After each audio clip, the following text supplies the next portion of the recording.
ಇವತ್ತು Zee business ಅಂತ ಹೇಳುವಂತಹ ಒಂದು ಚಾನೆಲ್ನ ಸುದ್ದಿಯನ್ನು ನೀವು ಕೇಳಿರಬಹುದು. ಇಲ್ಲಿ 7ರಿಂದ 8 ಜನ ಸೋ ಕಾಲ್ಡ್ ಸ್ಟಾಕ್ ಮಾರ್ಕೆಟ್ ಎಕ್ಸ್ಪರ್ಟ್ಗಳು ತಮ್ಮ ಶೋಗಳನ್ನು ನಡೆಸ್ತಾ ಇದ್ರು. ಹೀಗೆ ನಡೆಸ್ತಾ ಇದ್ದಂತಹ ಶೋನಲ್ಲಿ ನೀವು ಯಾವ ಸ್ಟಾಕ್ಗಳನ್ನು ಶಾರ್ಟ್ ಟರ್ಮ್ಗೆ ಖರೀದಿ ಮಾಡಬಹುದು, ಶಾರ್ಟ್ ಟರ್ಮ್ನಲ್ಲಿ ಮಾರಾಟ ಮಾಡಬಹುದು, ಹೀಗೆ ಮಾಡೋದ್ರ ಮೂಲಕ ಸ್ವಿಂಗ್ ಅಥವಾ ಸ್ಕಾಲ್ಪಿಂಗ್ ಅಂತ ಹೇಳಿಕೊಂಡು ಒಂದಿಷ್ಟು ಪ್ರಾಫಿಟನ್ನು ನೀವು ಹೇಗೆ ಮಾಡಬಹುದು ಅನ್ನೋದನ್ನು ಹೇಳ್ತಿದ್ರು. ಇವರು ಕೊಡ್ತಾ ಇದ್ದಂತಹ ಸ್ಟಾಕ್ ಟಿಪ್ಗಳನ್ನು ಮತ್ತು ರೆಕಮೆಂಡೇಶನ್ಗಳನ್ನು ದೇಶದ ಲಕ್ಷಾಂತರ ಜನ ಫಾಲೋ ಮಾಡ್ತಾ ಇದ್ರು. ಆ್ಯಂಡ್ ಹೀಗೆ ಮಾಡ್ತಾ ಇದ್ದವರ ಮೇಲೆ ಸೆಬಿ ಇವತ್ತು 7.41 ಕೋಟಿ ರೂಪಾಯಿಯ ಫೈನನ್ನು ಹಾಕಿದೆ.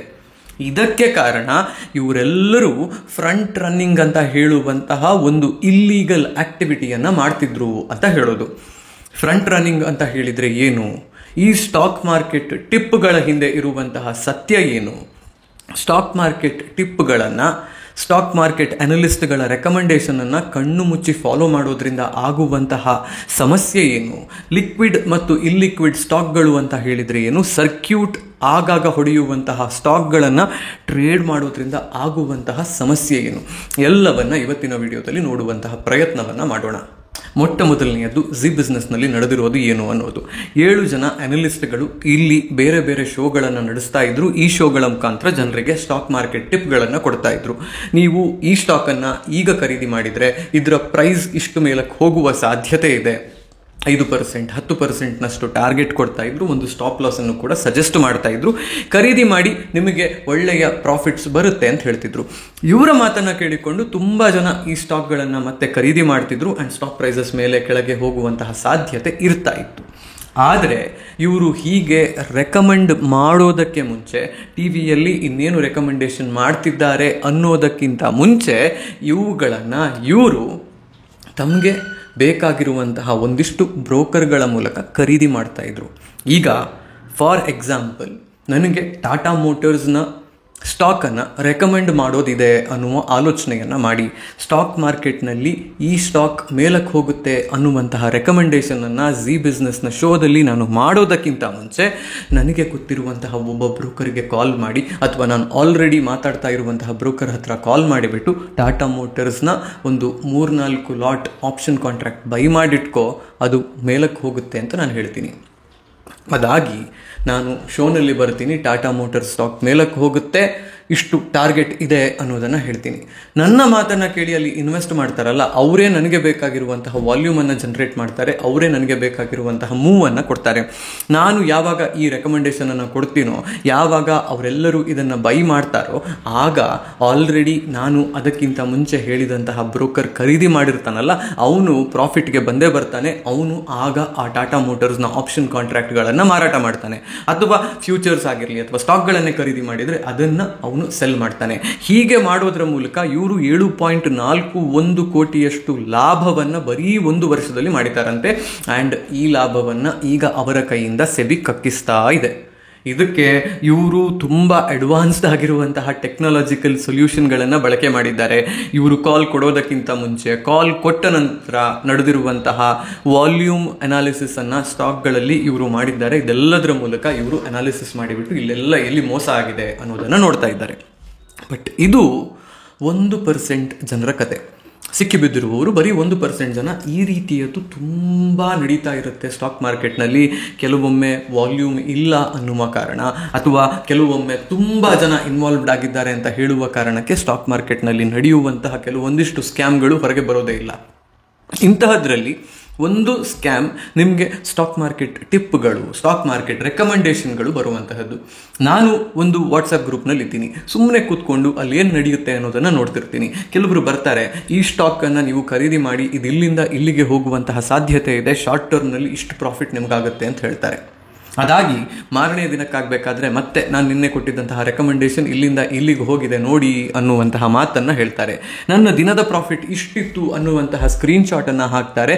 ಏನೂ ಗೊತ್ತಿಲ್ಲದೆ ಇರುವವರು ಸ್ಟಾಕ್ ಮಾರ್ಕೆಟ್ನಲ್ಲಿ ಇದನ್ನು ನೋಡಿ, ಸರ್ ಗುರು, ನಿನಗೆ ತುಂಬ ಸ್ಟಾಕ್ ಮಾರ್ಕೆಟ್ ಬಗ್ಗೆ ಗೊತ್ತಿದೆ, ನನಗೂ ಒಂದು ಸ್ವಲ್ಪ ಸಹಾಯ ಮಾಡು, ಒಂದಿಷ್ಟು ರೆಕಮೆಂಡೇಶನ್ಸನ್ನು ನನಗೂ ಕೊಡು ಅಂತ ಹೇಳ್ತಾರೆ.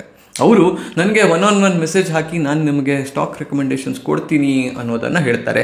ಅಲ್ಲಿಗೆ ಹೋದ ಮತ್ತೆ ಪ್ರಾಫಿಟ್ ಶೇರಿಂಗ್ನದ್ದು, ಅಥವಾ ಸ್ಟಾಕ್ ಮಾರ್ಕೆಟ್ ಟಿಪ್ಸನ್ನೇ ಕೊಡ್ತೀನಿ, ಇಷ್ಟು ದುಡ್ಡನ್ನು ನನಗೆ ಪೇಮೆಂಟ್ ಮಾಡಿ ಅನ್ನುವಂತಹದ್ದು, ಏನನ್ನೋ ಒಂದನ್ನು ಪಿಚ್ ಮಾಡ್ತಾರೆ. ಹೀಗೆ ಮಾಡುವಂತಹ ಹಲವಾರು ಜನರಲ್ಲಿ 90% ಫ್ರಾಡ್ಸ್ಟರ್ಸ್ ಇರ್ತಾರೆ. ಕೆಲವೊಂದಿಷ್ಟು ಅವರ ಟಿಪ್ಗಳೇ ಆಗಿರೋದಿಲ್ಲ, ಯಾರೋ ಕೊಡುವಂತಹ ಪ್ರೀಮಿಯಂ ಕಾಲ್ಸನ್ನು ಅವರ ಕಾಲ್ಸ್ ಅಂತ ಹೇಳಿ ನಿಮಗೆ ಬಂದು ಅವರು ಕೊಡ್ತಾರೆ. ಅವರಿಗೆ ಸ್ಟಾಕ್ ಮಾರ್ಕೆಟ್ನಲ್ಲಿ ಏನು ನಡೀತಾ ಇದೆ, ಈ ಸ್ಟಾಕ್ ರೆಕಮೆಂಡೇಶನ್ ಯಾಕೆ ಕೊಡ್ತಾ ಇದ್ದಾರೆ ಅನ್ನುವಂತಹದ್ದು ತಲೆಬುಡ ಗೊತ್ತಿರೋದಿಲ್ಲ. But they will do it for the sake of it. ದುಡ್ಡಾಗುತ್ತೆ ಅನ್ನುವ ಕಾರಣಕ್ಕೆ. ಸ್ಟಾಕ್ ಮಾರ್ಕೆಟ್ನಲ್ಲಿ ದುಡ್ಡು ಮಾಡೋದಕ್ಕೆ ಬೇಕಾದಷ್ಟು ವಿಧಾನಗಳಿದ್ದಾವೆ. ಸ್ಟಾಕ್ನ ಮೂಲಕವೇ ಅದು ಆಗಬೇಕು ಅಂತಿಲ್ಲ. ಹೀಗೆ ಪೇಯ್ಡ್ ಟೆಲಿಗ್ರಾಮ್ ಚಾನೆಲ್ಗಳನ್ನು, ಪೇಯ್ಡ್ ವಾಟ್ಸ್ಆ್ಯಪ್ ಚಾನೆಲ್ಗಳನ್ನು, ಪೇಯ್ಡ್ ರೆಕಮೆಂಡೇಶನ್ಗಳನ್ನು ಕೊಡುವ ಮೂಲಕ ತುಂಬ ಜನ ನಿಮಗೆ ಮೋಸ ಮಾಡುವಂತಹ ಪ್ರಯತ್ನವನ್ನು ಪಡ್ತಾರೆ. ಆ್ಯಂಡ್ ನಮ್ಮಲ್ಲಿ ಜನರಿಗೂ ಕೂಡ ಸುಲಭದಲ್ಲಿ ದುಡ್ಡಾಗುತ್ತೆ. ಸ್ಟಾಕ್ ಮಾರ್ಕೆಟ್ನ ಬಗ್ಗೆ ನಾನು ಕಲಿತುಕೊಳ್ಳದೆ ಯಾರೋ ಒಂದು ರೆಡಿಮೇಡ್ ಸೊಲ್ಯೂಷನನ್ನು ಕೊಟ್ಟು ನಾನು ದುಡ್ಡು ಮಾಡಬಹುದು ಅನ್ನುವಂತಹ ಆಸೆಗೆ ಬಿದ್ದು ಜನ ದುಡ್ಡನ್ನು ಕಳ್ಕೊಳ್ತಾರೆ. ಇವತ್ತು ನನ್ನ ಸ್ನೇಹಿತರೊಬ್ಬರು ನನಗೆ ಮೆಸೇಜ್ ಮಾಡಿದರು. ಒಂದು ಸ್ಟಾಕ್ ಅವರ ಪೋರ್ಟ್ಫೋಲಿಯೋದಲ್ಲಿದೆ, ಸಣ್ಣ ಕ್ವಾಂಟಿಟಿಯಲ್ಲಿ ಅದನ್ನು ಹೊಂದಿದ್ದಾರೆ ಅವರು, ಅವರಿಗೆ ಅದನ್ನು ಈಗ ಮತ್ತೆ ಖರೀದಿ ಮಾಡೋದು ಸಾಧ್ಯ ಆಗ್ತಿಲ್ಲ ಅನ್ನುವಂತಹದ್ದು ಅವರ ಮೆಸೇಜ್ ಆಗಿತ್ತು. ನಾನು ಆ ಸ್ಟಾಕ್ ಯಾವುದು ಅಂತ ನೋಡೋದಕ್ಕೆ ಹೊರಟೆ. ಆ ಸ್ಟಾಕ್ನ ಹೆಸರನ್ನು ಕೇಳಿದಂತಹದ್ದು ಕೂಡ ನನಗೆ ಗೊತ್ತಿರಲಿಲ್ಲ. ಬಟ್ ದೆನ್ ನನಗೆ ಆ ಸ್ಟಾಕ್ನ ಹೆಸರೇ ಕೇಳಿಲ್ಲ ಅಂತ ಆದಾಗ ಕೂಡ ಇವರು ಯಾಕೆ ಇದನ್ನು ಖರೀದಿ ಮಾಡುವ ಪ್ರಯತ್ನದಲ್ಲಿದ್ದಾರೆ and why is he not able to buy it ಅನ್ನುವಂತಹದ್ದೊಂದು ಆಶ್ಚರ್ಯ ಆಯಿತು. ಹೋದೆ, ಆ ಸ್ಟಾಕನ್ನು ಹುಡುಕಿದೆ. ಸ್ಟಾಕನ್ನು ಹುಡುಕಿ ನೋಡಿದಾಗ ನನಗೆ ಕಂಡು ಬಂದದ್ದು ಇಷ್ಟು. ಆ ಸ್ಟಾಕ್ ಕಳೆದ 1 ವರ್ಷದಲ್ಲಿ 3,500% ರಿಟರ್ನ್ಸನ್ನು ಕೊಟ್ಟಿದೆ. ಅಂದರೆ ಆ ಸ್ಟಾಕ್ ಹೋದ ವರ್ಷ ಇಷ್ಟು ಹೊತ್ತಿಗೆ 4 ಪೈಸೆಗೆ ಟ್ರೇಡ್ ಆಗ್ತಾ ಇತ್ತು. 10 ರೂಪಾಯಿ 20 ರೂಪಾಯಿ ಎಲ್ಲ ಬರೀ 4 ಪೈಸೆಗೆ ಈ ಸ್ಟಾಕ್ ಟ್ರೇಡ್ ಆಗ್ತಾ ಇತ್ತು. ಇವತ್ತದು ಆಲ್ಮೋಸ್ಟ್ 1.5 ರೂಪಾಯಿವರೆಗೆ ಬಂದಿದೆ. ಅಂದರೆ ನೀವು 4 ಪೈಸೆಗೆ ಆ ಸ್ಟಾಕನ್ನು ಖರೀದಿ ಮಾಡಿದ್ದಿದ್ರೆ ಇವತ್ತು ನಿಮಗೆ ಅದು ಮಲ್ಟಿ ಬ್ಯಾಗರ್ ಆಗಿ ಕಾಣ್ತಾ ಇತ್ತು. ಆದರೆ ಈ ಸ್ಟಾಕ್ ಕಳೆದ 6-7 ತಿಂಗಳಲ್ಲಿ ನನ್ನ ಪ್ರಕಾರ ಪ್ರತಿದಿನ ಅಪ್ಪರ್ ಸರ್ಕ್ಯೂಟ್ನ ಮೇಲೆ ಅಪ್ಪರ್ ಸರ್ಕ್ಯೂಟ್ ಹೊಡ್ಕೊಂಡು ಹೋಗಿದೆ. ಅಂದರೆ ನಿಮಗೆ ಪ್ರತಿದಿನ ಇದು 9 ಕಾಲಕ್ಕಾಗಬೇಕಾದ್ರೆ ಬೈ ಮಾಡುವ ಅವಕಾಶವನ್ನು ಕೊಡೋದಿಲ್ಲ. Because it will already have hit the upper circuit. ಈ ಸ್ಟಾಕ್ನಲ್ಲಿ ನೀವು ನೋಡಿದರೆ ಬರೀ ಬೈಯರ್ಸ್ ಮಾತ್ರ ಇರ್ತಾರೆ, ಸೆಲ್ಲರ್ಸ್ ಯಾರೂ ಕೂಡ ಇರೋದಿಲ್ಲ. ಆ್ಯಂಡ್ ಇಂಟ್ರೆಸ್ಟಿಂಗ್ಲಿ ಈ ಸ್ಟಾಕ್ನಲ್ಲಿ ವಾಲ್ಯೂಮ್ ಕೂಡ ಇಲ್ಲ. 1000 ರೂಪಾಯಿ ಅಥವಾ 1000 ಸ್ಟಾಕ್ಗಳು ದಿನಕ್ಕೆ ಟ್ರೇಡ್ ಆದರೆ ಅದು ದೊಡ್ಡ ವಿಷಯ. 2000 ಸ್ಟಾಕ್ಗಳು ದಿನಕ್ಕೆ ಟ್ರೇಡ್ ಆದರೆ ಅದು ದೊಡ್ಡ ವಿಷಯ. ಅಲ್ಲಿಗೆ ಬೇಸಿಕಲಿ ಇದೇನು ಅಂತ ಹೇಳಿದರೆ, ದಿಸ್ ಈಸ್ ಆ್ಯನ್ ಇಲ್ಲಿಕ್ವಿಡ್ ಸ್ಟಾಕ್. ಯಾರಾದರೂ ಒಂದೇ ದಿನ ಕೂತ್ಕೊಂಡು 10,000 ಸ್ಟಾಕನ್ನು ನಾನು ಮಾರಾಟ ಮಾಡ್ತೀನಿ ಅಂತ ಹೊರಟು ಬಿಟ್ಟರೆ ಆ ದಿನ ಅದು ಲೋವರ್ ಸರ್ಕ್ಯೂಟ್ ಹೊಡೆಯುತ್ತೆ. ಯಾರಾದರೂ 10,000 ಸ್ಟಾಕನ್ನು ಖರೀದಿ ಮಾಡ್ತೀನಿ ಅಂತ ಹೊರಟ್ರೆ ಆ ದಿನ ಅದು ಅಪ್ಪರ್ ಸರ್ಕ್ಯೂಟ್ ಹೊಡೆಯುತ್ತೆ. So these are the stocks which operators play around. ಅವರಿಗೆ ಈ ರೀತಿಯ ಸ್ಟಾಕ್ಗಳನ್ನು ಮ್ಯಾನ್ಯುಪ್ಯುಲೇಟ್ ಮಾಡೋದು ತುಂಬ ಸುಲಭ. 4 ಪೈಸೆ ಇದ್ದಾಗ ಯಾರೋ ಒಬ್ಬ 1 ಲಕ್ಷ ಸ್ಟಾಕನ್ನು ಖರೀದಿ ಮಾಡಿರ್ತಾನೆ. ಹೀಗೆ 1 ಲಕ್ಷ ಸ್ಟಾಕನ್ನು ಖರೀದಿ ಮಾಡಿದವನು ಮತ್ತೆ ಮಾಡೋದೇನು ಗೊತ್ತಾ, ಅವನ ಚಾನೆಲ್ಗಳನ್ನು ಬಳಕೆ ಮಾಡಿಕೊಂಡು ಬೇರೆ ಬೇರೆ ರೀತಿಯಲ್ಲಿ ಆಪರೇಟರ್ಗಳು ಜನರನ್ನು ಮೋಸ ಮಾಡೋದತ್ರ ಪ್ರಯತ್ನ ಪಡ್ತಾರೆ. ಟ್ವಿಟ್ಟರ್ನಲ್ಲಿ ನಿಮಗೆ ರೆಕಮೆಂಡೇಶನ್ ಬರುತ್ತೆ, ಟೆಲಿಗ್ರಾಮ್ನಲ್ಲಿ ಆ ಸ್ಟಾಕ್ನ ರೆಕಮೆಂಡೇಶನ್ ಬರುತ್ತೆ, ಫೇಸ್ಬುಕ್ನಲ್ಲಿ ಒಂದಿಷ್ಟು ಜನ ಎಕ್ಸ್ಪರ್ಟ್ಸ್ ಅದರ ಬಗ್ಗೆ ಬರೀತಾರೆ, ಯೂಟ್ಯೂಬ್ ವಿಡಿಯೋಗಳಲ್ಲಿ this is the next multibagger ಅನ್ನೋದನ್ನು ಹೇಳ್ತಾರೆ.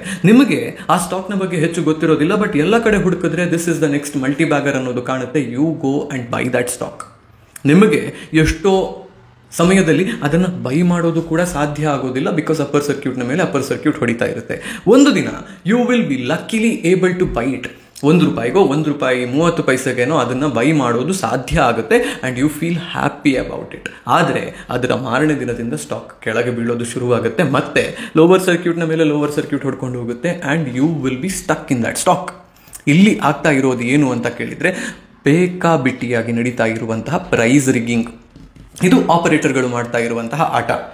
ತುಂಬ ಕಮ್ಮಿ ಪ್ರೈಸ್ನ, ತುಂಬ ಇಲ್ಲಿಕ್ವಿಡ್ ಆಗಿರುವಂತಹ 3-4 ಸಾವಿರ ಸ್ಟಾಕ್ಗಳು ಟ್ರೇಡ್ ಆಗುವಂತಹ ಸ್ಟಾಕನ್ನು ಇವರು ಬಳಕೆ ಮಾಡ್ತಾರೆ. ಕೆಲವೊಂದು ಸಮಯದಲ್ಲಿ ಪ್ರೊಮೋಟರ್ಗಳು ಕೂಡ, ಅಂದರೆ ಕಂಪನಿಯ ಓನರ್ಗಳು ಕೂಡ ಇನ್ವಾಲ್ವ್ಡ್ ಆಗಿರ್ತಾರೆ ಇದರಲ್ಲಿ.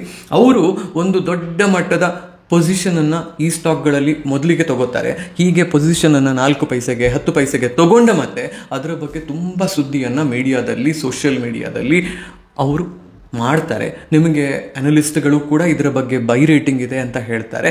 ನೀವು ಮತ್ತೆ ಅದನ್ನು ಖರೀದಿ ಮಾಡ್ತೀರಿ. ನೀವು ಖರೀದಿ ಮಾಡಬೇಕಾದ್ರೆ they know whom to sell it. ಈಗ 1 ಲಕ್ಷ ಸ್ಟಾಕನ್ನು 4 ಪೈಸೆಗೆ ತಗೊಂಡು 1 ರೂಪಾಯಿಗೆ ಮಾರಾಟ ಮಾಡ್ತಿದ್ದೀನಿ ಅಂತ ಹೇಳಿದರೆ I make my life out of it. And ನೀವು ಇಂತಹ ಸ್ಟಾಕ್ಗಳಲ್ಲಿ ಸಿಕ್ಕಿ ಬೀಳ್ತೀರಿ. ಈ ಕಾರಣದಿಂದ ನಿಮಗೆ ಟಿಪ್ ಒಂದು ಏನು ಅಂತ ಹೇಳಿದರೆ, ನೀವು ಮೊದಲ ವರ್ಷದ ಟ್ರೇಡಿಂಗ್ ಮಾಡ್ತಿದ್ದೀರಿ, ಮೊದಲ 1-2 ವರ್ಷಗಳ ಕಾಲ ಇನ್ವೆಸ್ಟಿಂಗ್ ಮಾಡ್ತಿದ್ದೀರಿ ಅಂತ ಹೇಳಿದರೆ ಈ ರೀತಿಯ ಇಲ್ಲಿಕ್ವಿಡ್ ಸ್ಟಾಕ್ಗಳ ಸಹವಾಸಕ್ಕೆ ಹೋಗಬೇಡಿ. ಅದು ಎಷ್ಟೇ ಅದ್ಭುತವಾದಂತಹ ಸ್ಟಾಕ್ ಅಂತ ಯಾರು ಹೇಳಿದರೂ ಕೂಡ ಇಲ್ಲಿಕ್ವಿಡ್ ಆಗಿರುವಂತಹ, ಪ್ರತಿದಿನ ಅಪ್ಪರ್ ಸರ್ಕ್ಯೂಟ್ ಹೊಡೆಯುವಂತಹ ಅಥವಾ ಪ್ರತಿದಿನ ಲೋವರ್ ಸರ್ಕ್ಯೂಟ್ ಹೊಡೆಯುವಂತಹ ಸ್ಟಾಕ್ಗಳನ್ನು ಖರೀದಿ ಮಾಡುವ, ಮಾರಾಟ ಮಾಡುವಂತಹ ಕೆಲಸಕ್ಕೆ ಕೈ ಹಾಕೋದೇ ಬೇಡ. ಬಿಕಾಸ್ ಕೈ ಸುಟ್ಟುಕೊಳ್ಳೋದಕ್ಕೆ ಇದು ಅತಿ ಸುಲಭವಾಗಿರುವಂತಹ ವಿಧಾನ. ಆ್ಯಂಡ್ ಎರಡನೆಯದು, ಯಾರೋ ಸ್ಟಾಕ್ ಮಾರ್ಕೆಟ್ನಲ್ಲಿ ರೆಕಮೆಂಡೇಶನ್ ಕೊಡ್ತಿದ್ದಾರೆ, ಈ ಸ್ಟಾಕ್ ಖರೀದಿ ಮಾಡಿ, ಆ ಸ್ಟಾಕ್ ಖರೀದಿ ಮಾಡಿ ಅಂತ ಹೇಳ್ತಿದ್ದಾರೆ ಅಂತ ಹೇಳಿದರೆ ಬ್ಲೈಂಡ್ ಆಗಿ ಅವರನ್ನು ಫಾಲೋ ಮಾಡೋದಕ್ಕೆ ಹೋಗಬೇಡಿ. ಬಿಕಾಸ್ ಯು ನೆವರ್ ನೋ ಅವರ ಹಿಡನ್ ಅಜೆಂಡಾ ಏನಿದೆ ಇದರಲ್ಲಿ ಅಂತ ಹೇಳೋದು. ಯಾವ ಸ್ಟಾಕ್ ರೆಕಮೆಂಡೇಶನ್ ಯಾರು ಮಾಡಿದರೂ ಕೂಡ ನೀವು ಅದನ್ನು ಡ್ಯೂ ಡಿಲಿಜೆನ್ಸ್ ಅಂತ ಹೇಳ್ತೀವಿ ನಾವು, ನೀವು ಅದರ ಬಗ್ಗೆ ಪರಾಮರ್ಶೆ ನಡೆಸಿ, ನೀವು ಅದರ ಬಗ್ಗೆ ಅನಾಲಿಸಿಸ್ ನಡೆಸದೆ ಬೈ ಮಾಡುವಂತಹದ್ದು ನೀವು ಮಾಡುವಂತಹ ಅತಿ ದೊಡ್ಡ ತಪ್ಪು. ಈ ರೀತಿಯ ತಪ್ಪುಗಳನ್ನು ಮಾಡಬೇಡಿ.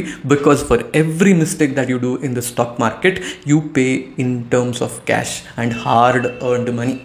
ಹಾಗಾಗಿ ಇದು ಇವತ್ತಿನ ವಿಡಿಯೋ, ಸ್ಟಾಕ್ ಮಾರ್ಕೆಟ್ನಲ್ಲಿ ಮೋಸ ಹೋಗಬೇಡಿ ಅಂತ ಹೇಳುವಂತಹದ್ದು. ಈ ವಿಡಿಯೋ ನಿಮ್ಗೆ ಇಷ್ಟ ಆಯಿತು ಅಂತ ಯೋಚನೆ ಮಾಡ್ತೀನಿ. ಹೋಗಿ ಬರ್ತೀನಿ. ನಾನು ನಿಮ್ಮ ಆಶೀಶ್ ಸರಡ್ಕ.